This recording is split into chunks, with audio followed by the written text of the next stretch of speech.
Bernie Sanders in America, a socialist man in a capitalist country.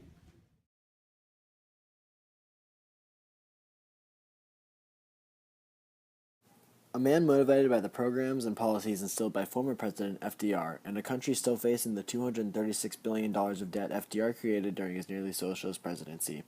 As a former mayor, representative, and current senator of Vermont, Sanders is one of the Democratic frontrunners for the presidential election of 2016. At age 75, by the time the general election occurs, Sanders would be the oldest president ever to be elected. While this may promise wisdom and experience, there's a prevalent fear that Sanders will be physically and mentally unable to perform the tiresome and wearing roles as President of the United States. A socialist in the president's seat, one with many policies similar to Greece, a country in an economic crisis, would be the beginning of the end to democracy, according to Governor Bobby Jindal. A democracy that has been the cornerstone of the free world since its creation, Bernie Sanders will completely alter the democratic foundation that the U.S. is known and respected for. One of Bernie Sanders' most socialist ideals has to do with his tax policies. Sanders wants to increase all tax rates by 2.2% and add 4 new tax brackets, largely increasing the amount of hard-earned individual money flowing to the government. Well, this money can potentially provide the funds needed for his programs. Is taking people's hard-earned money going to have a positive response? No, this type of system is going to raise poverty rates and cause anger against the government from individuals who work diligently to make a living, but find a large percentage of their money going to people, some of who are unemployed. In short, it will hurt the hardworking American while giving handouts to individuals who don't necessarily deserve it. While free education, increased minimum wage, and other social programs Sanders claims he will input are appealing, the amount of taxes taken out of hard-earned money is not feasible for America.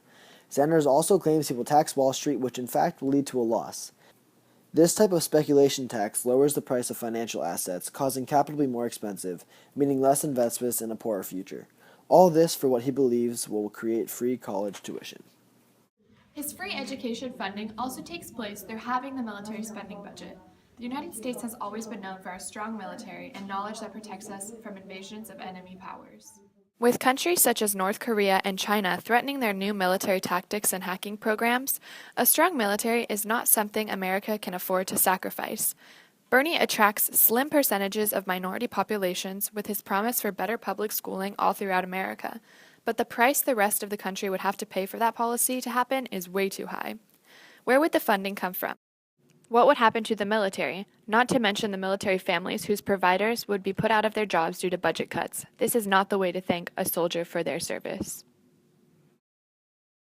Bernie further wants to prevent wealthy oil companies from lobbying to politicians so that research can be presented, and while this makes sense, the true benefits don't align to the loss of jobs and money resulting. Sanders wants to cut U.S. use of carbon by 40%.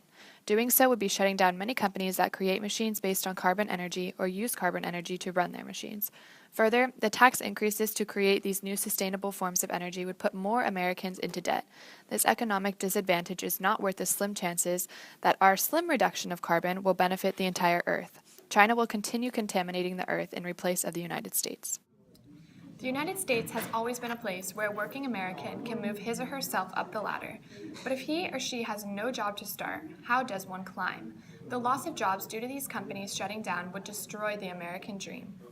Sanders' foreign policy credentials are weak compared to his competitor Hillary Clinton, who was Secretary of State. Sanders will strive for a less active military abroad in which we compromise with other allied countries who will fight many of the wars instead of the United States.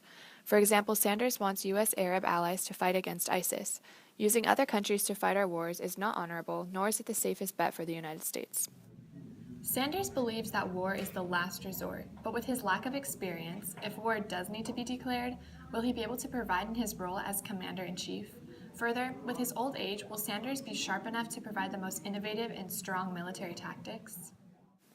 Another deep concern that requires consideration is that Sanders will bring an even more intense immigration plan than Obama's proposed immigration plan to offer 5 million illegal immigrants work permits. While Americans should be compassionate and pride ourselves on our diverse and unique makeup of cultures and ideas, American citizens who are paying taxes and working should not have to be losing their money to 5 million immigrants who are not legal and therefore not contributing their part to the country.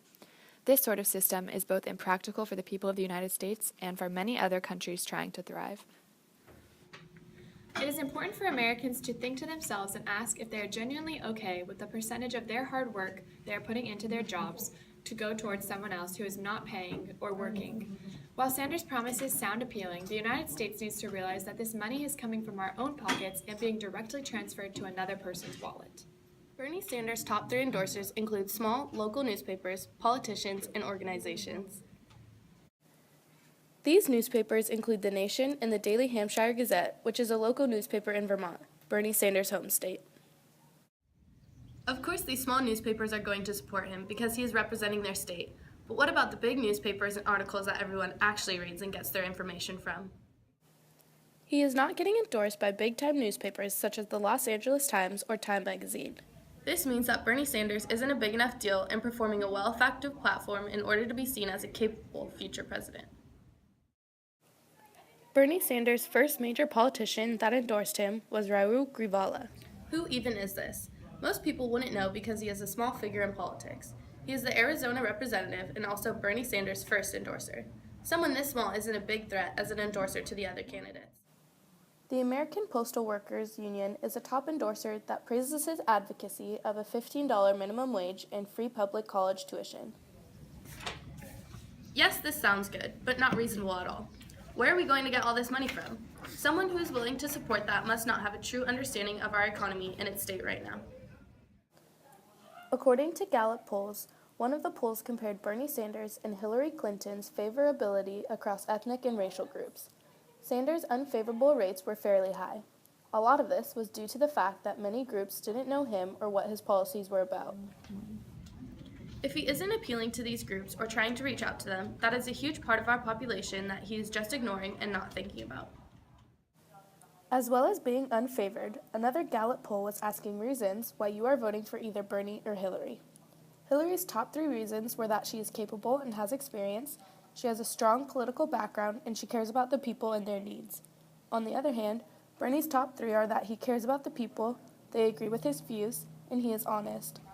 Wouldn't you want someone with lots of experience and someone who is capable rather than someone who cares a lot? Anyone can care about something passionately, but does that person have what it takes to be our next president? It is way better to have experience. Another huge piece of evidence is from 538 polls, and it explains simply that Bernie does not have enough delegates. So from this alone, he doesn't even have enough delegates to win the primary.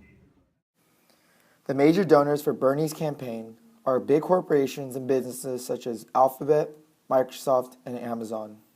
These businesses endorse his political views in which education is free for all citizens and tax reduction with the middle class as well as lower class, and tax increase for the top 1% of the wealthy citizens. According to the statistics, major corporations that fund him are from the lower part of the ranks and file employees instead of the higher-up workers. They advocate for him in order to spread wealth around for citizens to consume more products. With more wealth in the general population of people, businesses would uproar and prosper tremendously, The temporarily. American dream would slowly disappear as a socialist country would demotivate people and their ambitions. Advocating for people to have equal amounts of money and an economy for all would hurt the economy more than it would help. Many people would lose their determination and pursuit of becoming wealthy and great. Innovation would slow down immensely as people's wealth through producing new technology would disperse throughout the American society. Advocating for higher taxes on major corporations as well as businesses would as well hurt the effectiveness and efficiency of production. All of these socialist ideas would lead to citizens becoming lazy in the sentiment that the government will provide all they need for them by taking from the hardworking Americans.